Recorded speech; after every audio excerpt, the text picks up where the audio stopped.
নমস্কার দর্শক বন্ধু, এখন বলবো মেষ রাশি অর্থাৎ 7ই জানুয়ারি থেকে 13ই জানুয়ারি 2024 পর্যন্ত মেষ রাশির জাতক জাতিকার জীবনে কি কি ঘটতে পারে সে সঙ্গে প্রতিকার। বছরের দ্বিতীয় সপ্তাহটি মেষ রাশির জাতক জাতিকার জন্য অত্যন্ত শুভদায়ক হতে পারে। ভ্রাতা ভগ্নীর প্রেম, সন্তান সন্ততির সাথে সুসম্পর্ক এবং কর্মক্ষেত্রে নানাভাবে আয় উন্নতির সম্ভাবনা প্রবল, সেই সঙ্গে বাণিজ্য উন্নতির সম্ভাবনা প্রবল এবং আর্থিক উন্নতির সম্ভাবনা অত্যন্ত প্রবল। কিন্তু কিছু গুপ্ত শত্রু আপনাকে নানা রকমভাবে ক্ষতি করবার চেষ্টা করতে পারে। বিশেষ করে জ্ঞাতি শত্রুতা থেকে একটু সতর্ক থাকবেন। বিদ্যার্থীর বিদ্যায় নানা উন্নতি, কারো ঘটতে পারে নতুন কর্মসংস্থান, কেউ পেতে পারেন পদোন্নতি। বিশেষ করে ইঞ্জিনিয়ার বা লোহা বা ওই জাতীয় কর্মের সাথে যারা যুক্ত, তাছাড়া নানা রকম কারিগরি বিদ্যায় যারা বিদ্বান, তাদের জন্য সপ্তাহটি অত্যন্ত শুভদায়ক হতে পারে। চিকিৎসক বা চিকিৎসা শাস্ত্রের সাথে যুক্ত ব্যক্তির সময়টা অত্যন্ত ভালো যাচ্ছে।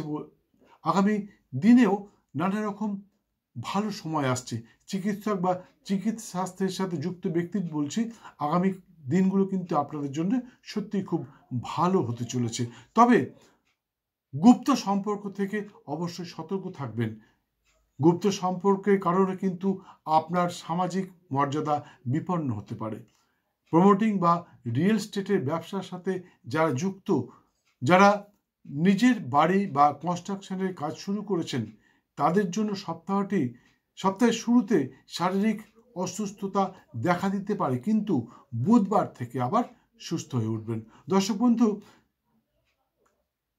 আগামী 10ই জানুয়ারি বুধবার 2024 আমার বাড়িতে বাৎসরিক কালী পুজো। হ্যাঁ, বকুল অমাবস্যার দিন। আমি সবাইকে আমন্ত্রণ জানাচ্ছি।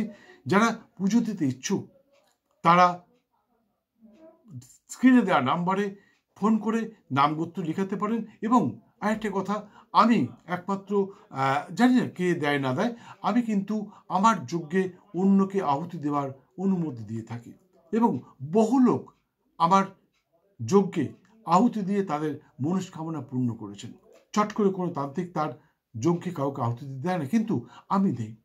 তবে এটা কথা সত্যি, আপনাকে আগের থেকে জানাতে হবে আপনি কি কারণে আহুতি দিচ্ছেন, কারণ আহুতি যে দেবেন সেই বস্তুটা আমি আপনাকে দেব।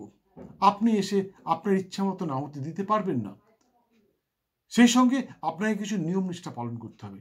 সেই জন্যেই আপনি অগ্রিম নামগোত্র লেখান এবং এসে 10 তারিখ রাত্রে এসে আমার বাড়িতে মহাযজ্ঞে আহুতি দিয়ে আপনার সমস্ত মনস্কামনা পূর্ণ করুন।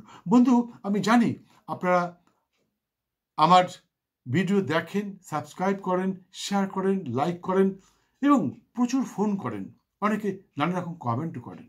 কিন্তু যেটা আপনারা ভুলে যান সেটা হচ্ছে সময় মতন বেল আইকনটা বাজাতে ভুলে যান, যার জন্যে দ্বিতীয়বার আপনাদের কাছে আমার ভিডিও পৌঁছায় না। তাই সকলকে অনুরোধ করছি, ভিডিওটি দেখতে দেখতে বেল আইকনটি বাজিয়ে দিন এবং আমার এই চ্যানেলে 900-এরও বেশি ভিডিওর মাধ্যমে আপনার জীবনের যে কোনো সমস্যার সমাধান খুঁজে নিন।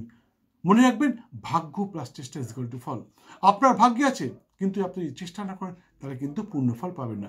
বন্ধু, আমি কিন্তু মন গড়া কথা একটাও বলি না। রাশিচক্রের পুঙ্খানুপুঙ্খ বিচার করে তারপরেই রাশিফলটা বলি।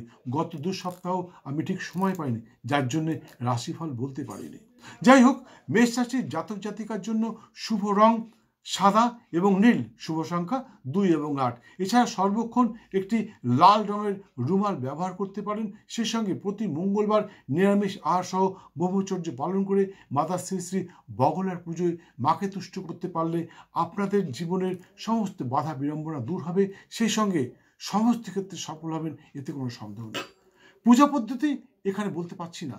পূজা পদ্ধতি জানবার ইচ্ছুক ব্যক্তি স্ক্রিনে দেওয়া নাম্বারে ফোন করে আসুন, সাক্ষাৎ এসে জেনে যান কীভাবে মা বগলার পুজো করবেন এবং সর্বক্ষেত্রে সফল হবেন।